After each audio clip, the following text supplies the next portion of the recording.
Subscribe करें गुरुजी world और bell icon को प्रेस करें सबसे पहले सिलेक्शन के लिए। जय हिंद साथियों, आप सभी का स्वागत करता हूं आप सभी के अपने चैनल गुरुजी वर्ल्ड में। साथियों, सामान्य ज्ञान के सभी इंपॉर्टेंट टॉपिक से सबसे इंपॉर्टेंट क्वेश्चन साथियों निकाले गए हैं और ये 50 क्वेश्चन आप सभी के सामने प्रस्तुत करने जा रहा हूं। यूपी SSC पीटी की परीक्षा को फतेह करने के लिए इन 50 क्वेश्चंस को आप सभी लोग जरूर देखिएगा और बताइएगा कि कितने क्वेश्चंस आपके ठीक हो पा रहे हैं। आज यहाँ पर साथियों लेवल थोड़ा ठीक लिया है तो लगभग आपका स्कोर जो होना चाहिए वो 23 से 24 के आसपास का अगर आपका स्कोर है तो साथियों जो रियल आपका एग्जाम होगा उसमें आप बहुत शानदार स्कोर करेंगे। तो पहला प्रश्न साथियों उत्तर प्रदेश के संबंध में है। देखिए, यूपी का एग्जाम है तो उत्तर प्रदेश से संबंधित तो प्रश्न बनेंगे। तो उत्तर प्रदेश में जो बटेश्वर मेला का आयोजन किया जाता है ये कहां पर किया जाता है साथियों, आपको ध्यान रखना है, आगरा में किया जाता है। तो जिन लोगों का भी आंसर यहां पर है ऑप्शन नंबर सी के साथ तो बिल्कुल करेक्ट है। उसके बाद देखिए कि पृथ्वी दिवस साथियों कब मनाया जाता है, 20 अप्रैल को, 22 अप्रैल को, 24 मार्च को या 10 मई को। तो यहां पर आपका आंसर अगर जाता है ऑप्शन नंबर बी के साथ, यानी कि 22 अप्रैल को पृथ्वी दिवस मनाया जाता है, तो बिल्कुल करेक्ट आंसर है आप सभी लोगों का। उसके बाद देखिए राष्ट्रगान के रचयिता कौन है, तो आपको मालूम होना चाहिए राष्ट्रगान के रचयिता साथियों कौन है, रविंद्रनाथ टैगोर राष्ट्रीय गान के रचयिता हैं। उसके बाद देखिए अगले नंबर का प्रश्न आपकी स्क्रीन पर है कि चुनाव के दौरान सभी चुनाव प्रचार कितने समय पहले रोक दिए जाने चाहिए, यानी कि जो चुनाव के दौरान साथियों कितने घंटे पहले या कितने दिन पहले चुनाव का प्रचार जो है वो रोक दिया जाता है, अपना अपना प्रचार सब रोक देते हैं। तो मतदान के 48 घंटे पहले यानी कि 2 दिन पहले, या मतदान के 24 घंटे पहले 1 दिन पहले, या मतदान के साथियों 36 घंटे पहले, या इनमें से कोई नहीं। तो आपको ध्यान रखना है 2 दिन पहले ये सब साथियों प्रचार वगैरह रोक दिया जाता है, इसलिए आंसर आपका जो जाएगा वो 48 घंटे के साथ जाएगा। और जिनका भी आंसर ए है तो बिल्कुल करेक्ट है। उसके बाद देखिए कि लोहे का सर्वाधिक शुद्ध रूप कौन सा है, ढलवा लोहा है, पिटवा लोहा है, कच्चा लोहा है, या साथियों अयस्क है, बताइए। तो यहां पर आप लोग ध्यान रखेंगे लोहे का सर्वाधिक शुद्ध रूप जो होता है वो पिटवा लोहा कहलाता है। क्या कहलाता है? पिटवा लोहा कहलाता है। तो जिनका भी आंसर यहां पर है ऑप्शन नंबर बी के साथ तो बिल्कुल करेक्ट है। उसके बाद देखिए कि कच्चे फलों को पकाने के लिए कौन सी गैस का प्रयोग किया जाता है, एसिटिलीन गैस का, मेथेन गैस का, ईथन गैस का, या कार्बन डाइऑक्साइड गैस का। तो यहां पर आपका राइट आंसर क्या हो जाना चाहिए, एसिटिलीन के साथ आपका आंसर जाना चाहिए।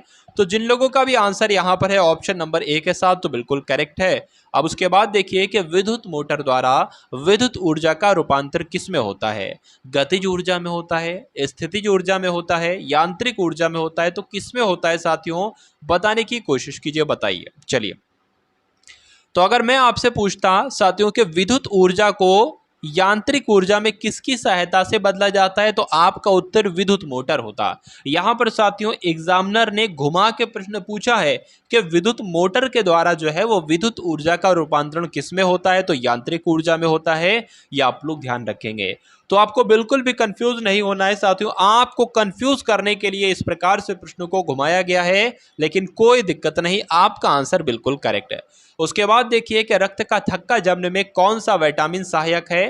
रक्त का थक्का जमने में देखिए जब किसी व्यक्ति के शरीर में कहीं पर भी चोट लगती है तो अगर कोई ऐसा व्यक्ति है कि उसमें विटामिन, कौन से विटामिन की कमी है, पहले तो आंसर इसका बता दीजिए। अगर उस व्यक्ति के शरीर में विटामिन के की कमी है तो क्या होगा, चोट लगने पर खून का बहाव जारी रहेगा, यानी कि खून रुकेगा नहीं साथियों। तो बहुत ज्यादा खून निकल जा सकता है और उसकी मृत्यु भी हो सकती है। ठीक है, लेकिन अगर विटामिन के की साथियों मात्रा उस व्यक्ति के अंदर है तो कोई दिक्कत नहीं होगी, थोड़ा बहुत खून निकलकर वो खून रुकना बंद हो जाएगा, यानी कि खून का थक्का जम जाएगा, अर्थात रक्त का थक्का जम जाएगा। तो रक्त का थक्का जमने में कौन सा विटामिन सहायक होता है, तो विटामिन के सहायक होता है, यह आपको ध्यान रखना है। तो जिनका भी आंसर साथियों यहां पर है ऑप्शन नंबर डी के साथ तो बिल्कुल करेक्ट आंसर है आपका। अब उसके बाद देखिए कि सुभाष चंद्र बोस ने फॉरवर्ड ब्लॉक का गठन कब किया था। पहली बात तो आपको यह ध्यान रखना है कि फॉरवर्ड ब्लॉक का गठन किसके द्वारा किया गया, तो सुभाष चंद्र बोस के द्वारा किया गया। कब किया गया, 1939 में, 1938 में, 1940 में, 1941 में। तो साथियों आपका आंसर जो जाना चाहिए वो किसके साथ जाना चाहिए, 1939 के साथ। अगर आपका आंसर है तो बिल्कुल करेक्ट आंसर है आपका भी, बहुत बढ़िया, वेरी गुड क्लास। आप सभी लोगों से रिक्वेस्ट है कि एक बार क्लास को शेयर कर देंगे भाई, एक बार क्लास को लाइक कर देंगे, क्लास को शेयर कर देंगे। आप सभी के 5 सेकंड का समय, कितना 5 सेकंड का समय है, तो 5 सेकंड के अंदर क्लास को एक बार लाइक करके क्लास को एक बार शेयर कर दीजिए भाई साहब। चलिए, तो 5 सेकंड का समय आपके पास है, जल्दी से क्लास को शेयर करके वापस आ जाएंगे भाई। तो उम्मीद करता हूं आप सभी लोगों ने क्लास को शेयर किया होगा। 10वें नंबर का प्रश्न है कि भारत के नियंत्रक एवं महालेखा परीक्षक का कार्यकाल कितने वर्ष तक का होता है? 4 वर्ष का, 5 वर्ष का, 6 वर्ष का? तो कितने कार्यकाल तक, यानी कि कितने वर्षों तक साथियों भारत के महानियंत्रक और महालेखा परीक्षक साथियों अपने कार्य पर रहते हैं? तो 6 वर्ष तक रहते हैं, इसलिए आंसर आपका ऑप्शन नंबर सी के साथ जाएगा। और जिनका भी आंसर यहां पर ऑप्शन नंबर सी के साथ है तो बिल्कुल करेक्ट है। अब उसके बाद देखिए नेक्स्ट नंबर का प्रश्न आपकी स्क्रीन पर, यह प्रश्न मैं आपको करवा चुका हूं कई बार। मैग्सेसे अवार्ड पाने वाले पहले भारतीय कौन थे? विनोबा भावे थे, जेपी नारायण थे, किरण बेदी थी या अमिताभ चौधरी थे? तो मैग्सेसे अवार्ड सबसे पहले किसको दिया गया था? विनोबा भावे को दिया गया था। ये सबसे पहले ऐसे भारतीय हैं जिनको मैग्सेसे पुरस्कार दिया गया था। तो जिनका भी आंसर यहां पर है ऑप्शन नंबर ए तो बिल्कुल करेक्ट है। अब उसके बाद देखिए कि निम्न में से कौन सी जांच किसी बच्चे के पिता होने का निर्धारण करती है? तो blood group, tissue culture, DNA fingerprinting या इनमें से कोई नहीं? तो यहां पर आपको ध्यान रखना है कि डीएनए फिंगरप्रिंटिंग इस प्रश्न का बिल्कुल सही उत्तर हो जाता है। आंसर आपका किस ऑप्शन के साथ जाएगा? ऑप्शन नंबर सी के साथ जाएगा। मुद्रा आपूर्ति निम्न में से किसके द्वारा नियंत्रित की जाती है? नीति आयोग के द्वारा, वित्त आयोग के द्वारा, भारतीय रिजर्व बैंक के द्वारा या वित्त मंत्रालय के द्वारा? बताने की कोशिश करेंगे राइट आंसर। तो मुद्रा आपूर्ति साथियों किसके द्वारा नियंत्रित की जाती है? भारतीय रिजर्व बैंक के द्वारा नियंत्रित की जाती है, ये आपको ध्यान रखना है। आरबीआई की जब हम बात करें तो बैंकों का बैंक किसे कहा जाता है? भारतीय रिजर्व बैंक को कहा जाता है। भारत का केंद्रीय बैंक किसे कहा जाता है? तो भारतीय रिजर्व बैंक को कहा जाता है। इसकी स्थापना कब हुई? तो 1 अप्रैल 1935 को इसकी स्थापना हुई और 1 जनवरी 1949 को इसका राष्ट्रीयकरण किया गया, ये भी आपको ध्यान रखना है। उसके बाद देखिए कि विश्व व्यापार संगठन यानी कि वर्ल्ड ट्रेड ऑर्गेनाइजेशन, विश्व व्यापार संगठन का मुख्यालय कहां पर स्थित है? आपसे पूछा जा रहा है। तो कहां पर? न्यूयॉर्क में, वॉशिंगटन डीसी में, जेनेवा में या पेरिस में? तो साथियों जिनका आंसर जा रहा है यहां पर ऑप्शन नंबर सी के साथ तो बिल्कुल करेक्ट आंसर है आपका भाई। बहुत बढ़िया, बहुत शानदार। चलिए, अब उसके बाद देखिए कि भारतीय अंतरिक्ष अनुसंधान संगठन यानी कि इसरो का मुख्यालय कहां पर स्थित है? बताइए। चलिए, इंडियन स्पेस रिसर्च ऑर्गेनाइजेशन का मुख्यालय कहां पर स्थित है? श्रीहरिकोटा में, बंगलुरु में, चांदीपुर में या साथियों मुंबई में? तो अगर आपका आंसर यहां पर जा रहा है ऑप्शन नंबर बी के साथ तो बिल्कुल करेक्ट आंसर है आपका भाई। बहुत शानदार, बहुत बढ़िया। साथियों यहां पर क्लास 50 प्रश्नों को आपको देखकर जाना है और बिल्कुल चूकना नहीं है। एक एक क्वेश्चन आपको देखना है, परीक्षा आप लोग ही फतेह करेंगे। बिरजू महाराज किस शास्त्रीय नृत्य से संबंधित हैं? कथकली से, भरतनाट्यम से, कुचिपुड़ी से या कथक से? यहां पर राइट आंसर की अगर बात करें तो कथक इस क्वेश्चन का बिल्कुल करेक्ट आंसर हो जाता है। और जिनका भी आंसर डी है तो बिल्कुल करेक्ट है। प्रेटोरिया किस देश की राजधानी है? नामीबिया की, दक्षिण अफ्रीका की, केन्या की या नैरोबी की? तो यहां पर आपका आंसर क्या हो जाएगा साथियों? दक्षिण अफ्रीका की राजधानी आपको ध्यान रखना है। प्रेटोरिया जो है यह दक्षिण अफ्रीका की राजधानी है। उसके बाद देखिए कि यूनेस्को के विश्व विरासत स्थल में शामिल भारतीय स्थल का नाम आपसे पूछा जा रहा है। जो भी यूनेस्को के विश्व विरासत स्थल में भारतीय स्थल शामिल है तो वो कौन सा भारतीय स्थल है जो कि शामिल है? तो साथियों ग्रेट हिमालय नेशनल पार्क भी शामिल है, नालंदा विश्वविद्यालय भी शामिल है और अहमदाबाद भी शामिल है। इसलिए आंसर आपका जो जाएगा वो ऑप्शन नंबर डी के साथ जाएगा। और जिनका आंसर डी है तो बिल्कुल करेक्ट है भाई। बहुत बढ़िया, वेरी गुड क्लास। एक बार आप सभी लोग भाई जिन लोगों ने क्लास को शेयर नहीं किया तो जल्दी से एक बार क्लास को शेयर कर देंगे आप सभी लोग। चलिए, अब उसके बाद देखिए अगले नंबर का प्रश्न है कि उपन्यास चंद्रकांता के लेखक कौन है? आपसे पूछा जा रहा है देवकीनंदन खत्री, शरद चंद्र चट्टोपाध्याय, जयशंकर प्रसाद। तो आंसर आपका जो जाएगा वो देवकीनंदन खत्री के साथ जाएगा। बिल्कुल करेक्ट आंसर आपका जो होगा वो ऑप्शन नंबर ए हो जाता है। अब उसके बाद देखिए कि उत्तर प्रदेश में उर्दू प्रशिक्षण एवं अनुसंधान केंद्र कहां पर स्थित है? लखनऊ में, सहारनपुर में, मेरठ में या आगरा में? तो साथियों मैंने आपको बताया था कि उत्तर प्रदेश में जो बटेश्वर मेला लगता है वो कहां पर लगता है? आगरा में लगता है। उत्तर प्रदेश में उर्दू प्रशिक्षण एवं अनुसंधान केंद्र कहां पर स्थित है साथियों? तो लखनऊ में स्थित है, ये आपको ध्यान रखना है। उसके अलावा मैं आपको बताता हूं कि छोटा इमामबाड़ा और बड़ा इमामबाड़ा कहां पर स्थित है, ये भी लखनऊ में ही स्थित है।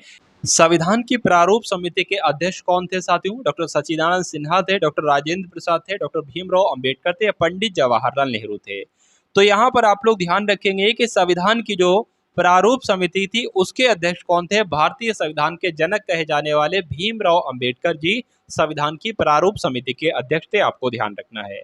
अब उसके बाद देखिए अगले नंबर का प्रश्न साथियों आपकी स्क्रीन पर है, आपसे पूछा यह जा रहा है कि इंद्रधनुष बनता है तो प्रकाश के अपवर्तन से बनता है, प्रकाश के परावर्तन से, प्रकाश के वर्ण विक्षेपण से या अपवर्तन एवं प्रकाश के पूर्ण आंतरिक परावर्तन से। तो आंसर आपका जो जाएगा वो ऑप्शन नंबर डी के साथ जाएगा, जिसके साथ डी के साथ जाएगा आपका आंसर। उसके बाद देखिए भारत के राष्ट्रपति को पद से कौन हटा सकता है बताइए?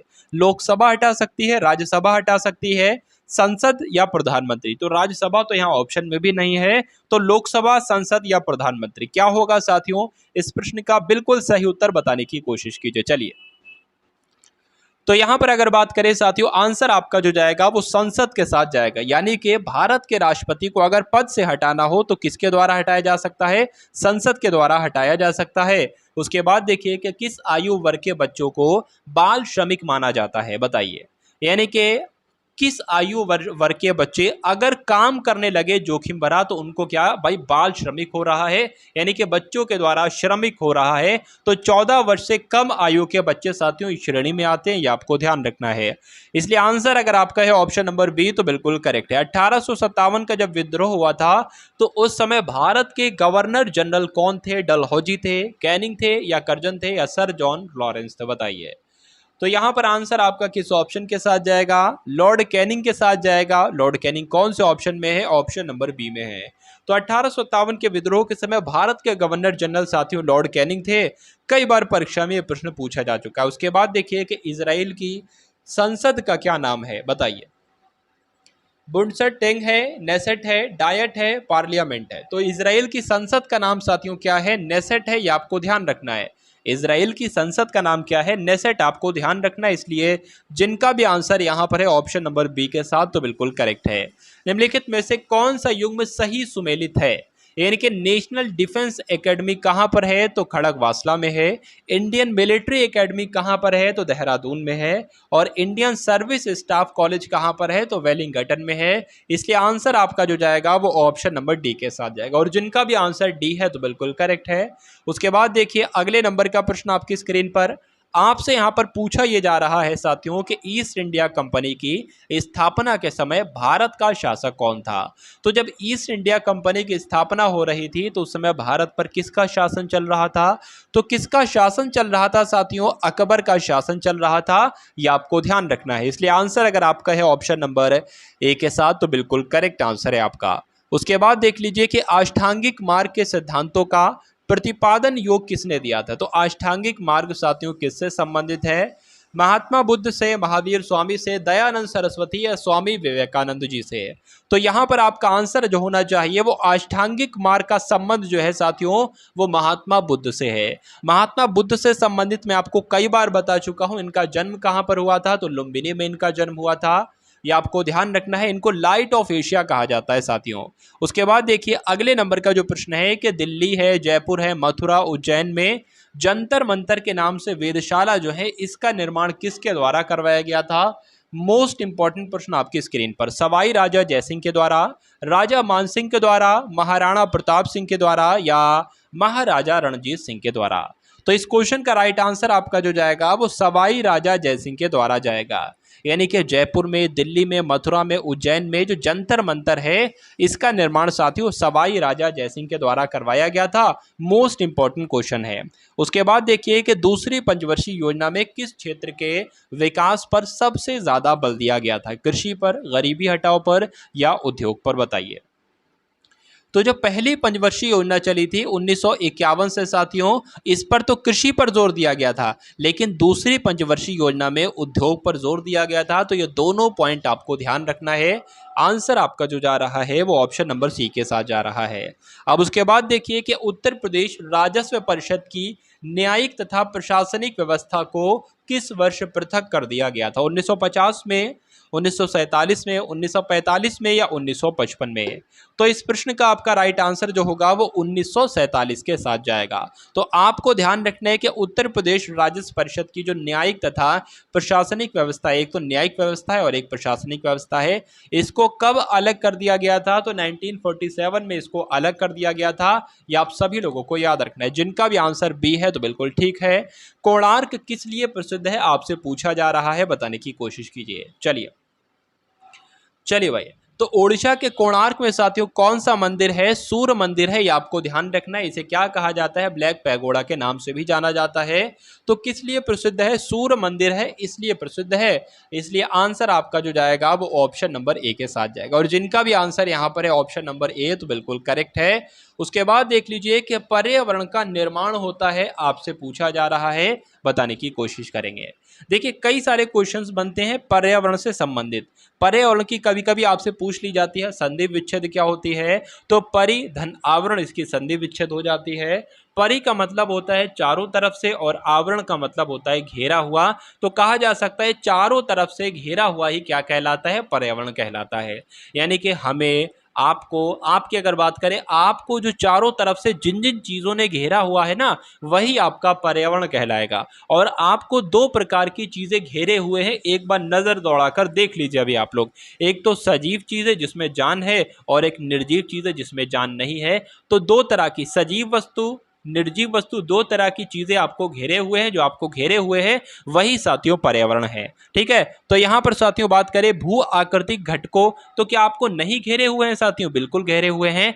अजैव घटकों घेरे हुए हैं, जिसमें जान नहीं है, बिल्कुल घेरे हुए हैं। जीवीय घटकों जिसमें जान है, घेरे हुए, बिल्कुल घेरे हुए। तो इसलिए आंसर आपका जो जाएगा वो ऑप्शन नंबर डी के साथ जाएगा। यानी कि जैविक घटक भी घेरे हुए हैं और अजैविक घटक भी घेरे हुए हैं। अजैविक घटक क्या? जिसमें जान नहीं है। और जैविक घटक क्या? जिसमें जान है। ठीक है, तो जिनका भी आंसर कुल मिला के यहाँ पर ऑप्शन नंबर डी है तो बिल्कुल करेक्ट है।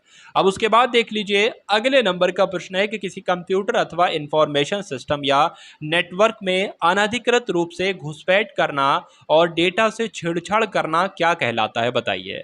तो इसको क्या कहा जा सकता है? इसको ही हैकिंग कहा जा सकता है। ये किस श्रेणी में आएगा साथियों? हैकिंग की श्रेणी में आएगा। इसलिए आंसर आपका जो जाएगा वो ऑप्शन नंबर ए के साथ जाएगा। और जिनका भी आंसर यहां पर है ऑप्शन नंबर ए, तो बिल्कुल करेक्ट है। उसके बाद देखिए कि राष्ट्रीय मानव अधिकार आयोग का मुख्यालय कहां पर स्थित है? कोलकाता में, दिल्ली में, मुंबई में या लखनऊ में, बताइए। चलिए, तो राष्ट्रीय मानव अधिकार आयोग का हेडक्वार्टर कहां पर स्थित है? दिल्ली में स्थित है। ये आपको ध्यान रखना है। आंसर आपका जो जाना चाहिए वो ऑप्शन नंबर बी के साथ जाना चाहिए। भारत का एकमात्र कौन सा ऐसा राज्य है जहां जीएसटी लागू नहीं हुई है? तो जीएसटी साथियों कहां पर लागू नहीं हुई है? जीएसटी सबसे पहले कब लागू की गई थी? तो साथियों 1 जुलाई 2017 को लागू की गई थी। जीएसटी की फुल फॉर्म साथियों गुड्स एंड सर्विस टैक्स है। ये आपको ध्यान रखना है, यानी कि वस्तु एवं सेवा कर। तो जीएसटी साथियों पंजाब में लागू नहीं है, ये आपको ध्यान रखना है। इसलिए आंसर आपका जो जाएगा वो ऑप्शन नंबर डी के साथ जाएगा। उसके बाद देखिए कि विकिपीडिया के संस्थापक आपसे यहां पर पूछे जा रहे हैं, कौन है, बताइए। चलिए, तो विकिपीडिया के संस्थापक की बात करें तो जिम्मी बेल्स व लैरी सेंगर जो हैं, ऑप्शन नंबर बी, तो ये आपका राइट आंसर हो जाएगा। विकिपीडिया के संस्थापक साथियों जिम्मी बेल्स और लैरी सेंगर हैं। तो वन बेल्ट वन रोड परियोजना किस देश से संबंधित है? बताइए, यहाँ पर वन बेल्ट वन रोड परियोजना किस देश से संबंधित है? भारत से, म्यांमार से, अमेरिका से या चीन से? तो यहाँ पर आप लोग ध्यान रखेंगे साथियों, वन बेल्ट वन रोड परियोजना किस देश से संबंधित है? चीन से संबंधित है। आप सभी लोगों को याद रखना है। उसके बाद देखिए कि वर्ष 2011 की जनगणना के अनुसार सबसे ज्यादा साक्षरता वाला केंद्र शासित प्रदेश कौन सा था, बताइए। साक्षरता वाला केंद्र शासित प्रदेश यानी कि एक ऐसा केंद्र शासित प्रदेश जहां पर सबसे ज्यादा साक्षर लोग रहते थे। तो लक्षद्वीप का नाम आपको ध्यान रखना है। आंसर आपका किस ऑप्शन के साथ जाएगा? ऑप्शन नंबर सी के साथ जाएगा। उसके बाद देखिए कि उत्तर प्रदेश शैक्षिक अनुसंधान एवं विकास परिषद की स्थापना कब की गई, ये आपसे पूछा जा रहा है, बताने की कोशिश करेंगे, बताइए। चलिए साथियों, तो कब की गई? 1981 में, 1961 में, 1967 में या 1971 में? तो कब की गई? 1981 में उत्तर प्रदेश शैक्षिक अनुसंधान एवं विकास परिषद की स्थापना की गई। आप सभी लोगों को याद रखना है। उसके बाद देखिए देवा मेला किस क्षेत्र से संबंधित है, आपसे पूछा जा रहा है। यानी कि देवा मेला कहां पर लगता है, बताने की कोशिश कीजिए, बताइए। चलिए, तो यहाँ पर अगर बात करें साथियों, आपको ध्यान रखना है देवा मेला उत्तर प्रदेश में लगता है। और उत्तर प्रदेश के कहाँ पर? तो उत्तर प्रदेश के बाराबंकी में देवा मेला लगता है, आप लोग ध्यान रखेंगे। इसलिए आंसर आपका अगर जा रहा है ऑप्शन नंबर बी के साथ तो बिल्कुल करेक्ट है। अब उसके बाद देख लीजिए कि गांधी जी ने 1919 ईस्वी में सत्याग्रह आंदोलन निम्नलिखित में से किसके विरोध में चलाया था, क्यों चलाया था, यह आपसे पूछा जा रहा है, बताइए। चलिए, तो रॉलेट एक्ट के विरोध में चलाया था, यानी कि महात्मा गांधी जी के द्वारा 1919 में जो सत्याग्रह आंदोलन चलाया था वो रॉलेट एक्ट के विरोध में चलाया था, ये आपको ध्यान रखना है। रॉलेट एक्ट क्या है? तो रॉलेट एक्ट के अनुसार साथियों क्या किया जाता था, मान लीजिए कोई भी व्यक्ति है तो उस व्यक्ति को बिना वजह बताए ही उसको गिरफ्तार किया जा सकता था। इसलिए इसे क्या कहा गया? बिना वकील, बिना अपील, बिना दलील का कानून कहा गया। ये भी आपसे पूछा जा सकता है, तो आप लोग ध्यान रखेंगे। उसके बाद देखिए कि शांत घाटी निम्न में से किस राज्य में स्थित है? उत्तराखंड में, केरल में, असम में या अरुणाचल प्रदेश में? बताने की कोशिश कीजिए, बताइए। चलिए, तो अगर बात करें शांत घाटी कहाँ पर स्थित है, तो शांत घाटी तो केरल में स्थित है। और शांत घाटी साथियों जो केरल में स्थित है ये अपनी जैव विविधता के लिए विख्यात है, ये भी आप लोग ध्यान रखेंगे। उसके बाद देख लीजिए अगले नंबर का प्रश्न आपकी स्क्रीन पर है। आपसे यहाँ पर पूछा यह जा रहा है कि निम्न में से किस तिथि को सूर्य तथा पृथ्वी के बीच न्यूनतम दूरी होती है? तो सूर्य और पृथ्वी के बीच साथियों न्यूनतम दूरी कब होती है? तो 3 जनवरी को होती है। पहली बात आपको ध्यान रखना है। तो साथियों जब सूर्य और पृथ्वी के बीच न्यूनतम दूरी होती है इसको उपसौर कहा जाता है, उपसौर। अगर आपसे ये पूछ लिया जाए कि सूर्य और पृथ्वी के बीच सबसे अधिक दूरी कब होती है, तो 4 जुलाई को होती है। और इसे क्या कहा जाता है? इसे अपसौर कहा जाता है। तो ये 4 पॉइंट साथियों आप लोग क्या रखेंगे? आप लोग याद रखेंगे इन चारों पॉइंट को। उसके बाद देखिए अगले नंबर का प्रश्न कि सर्वोच्च न्यायालय के न्यायाधीश की सेवानिवृत्ति की आयु कितनी होती है? प्रश्न आपसे पूछा जा रहा है, बताइए। चलिए, तो 68 वर्ष होती है, 65 वर्ष होती है, 62 वर्ष होती है या 60 वर्ष होती है? बताने की कोशिश करेंगे। इस क्वेश्चन का राइट आंसर आपका क्या हो सकता है, बताइए। तो सर्वोच्च न्यायालय के न्यायाधीश की साथियों आयु जो होती है वो 65 वर्ष होती है, सेवानिवृत्ति की आयु। इसलिए आंसर आपका जो जाएगा वो किस ऑप्शन के साथ जाएगा? ऑप्शन नंबर बी के साथ जाएगा। और जिनका भी आंसर यहाँ पर बी है तो बिल्कुल करेक्ट है। अब उसके बाद देख लीजिए अगले नंबर का प्रश्न है कि साइबेरियाई क्रेन भारत के किस पक्षी अभ्यारण्य में नियमित रूप से आते हैं? राजस्थान के भरतपुर अभ्यारण्य में, कर्नाटक के रंगनाथ अतिथि अभ्यारण्य में या वेदांत गोला अभ्यारण्य में या लाल बाग में? बताइए। चलिए, तो यहाँ पर साथियों आपको ध्यान रखना है कि जो राजस्थान का भरतपुर अभ्यारण्य है यहाँ पर साइबेरियाई क्रेन साथियों नियमित रूप से आते हैं। इसलिए आंसर आपका जो जाएगा वो ऑप्शन नंबर ए के साथ जाएगा। दूध में कौन सा विटामिन नहीं पाया जाता है? आपसे पूछा जा रहा है साथियों। तो दूध में कौन सा विटामिन नहीं पाया जाता? यहाँ पर चारों तरह के विटामिन को देखेंगे तो ऑप्शन नंबर सी में लिखा हुआ है विटामिन सी। साथियों विटामिन सी कहाँ पर पाया जाता है? जो भी खट्टी चीजें हैं, जिसके जो भी खट्टे पदार्थ, जिसके नींबू है, आंवला है, संतरा है, यहाँ विटामिन सी पाया जाता है। तो साथियों कहा जा सकता है कि दूध में विटामिन सी नहीं पाया जा सकता है, ये आपको ध्यान रखना है। तो इसलिए आंसर आपका जो जाएगा वो ऑप्शन नंबर बी के साथ जाएगा, यानी कि विटामिन सी साथियों जो है ये दूध में नहीं पाया जाता। इसलिए जिनका भी आंसर यहाँ पर है ऑप्शन नंबर बी तो बिल्कुल करेक्ट है। अब उसके बाद देखिए कि खाने के नमक का रासायनिक नाम क्या है, पूछा जा रहा है। सोडियम हाइपोसल्फेट है, कैल्शियम क्लोराइड है, सोडियम क्लोराइड है या पोटेशियम क्लोराइड है? तो यहाँ पर आपका आंसर जो जाना चाहिए वो किस ऑप्शन के साथ जाना चाहिए? अगर आपका आंसर यहाँ पर ऑप्शन नंबर बी के साथ जा रहा है तो बिल्कुल करेक्ट है। यानी कि खाने के नमक का साथियों रासायनिक नाम क्या है, केमिकल नेम क्या है? तो सोडियम क्लोराइड है, ये आपको ध्यान रखना है। जिनका भी आंसर सी है तो बिल्कुल करेक्ट है। तो ये थे साथियों सामान्य ज्ञान के 50 अति महत्वपूर्ण प्रश्न। उम्मीद करता हूं क्लास आपको पसंद आई होगी। अगर पसंद आई है तो क्लास को एक बार लाइक करके क्लास को एक बार शेयर करेंगे। तो मिलते हैं हम सभी लोग आने वाली वीडियो में। जय हिंद साथियों। सब्सक्राइब करें गुरुजी वर्ल्ड और बेल आइकन को प्रेस करें सबसे पहले सिलेक्शन के लिए।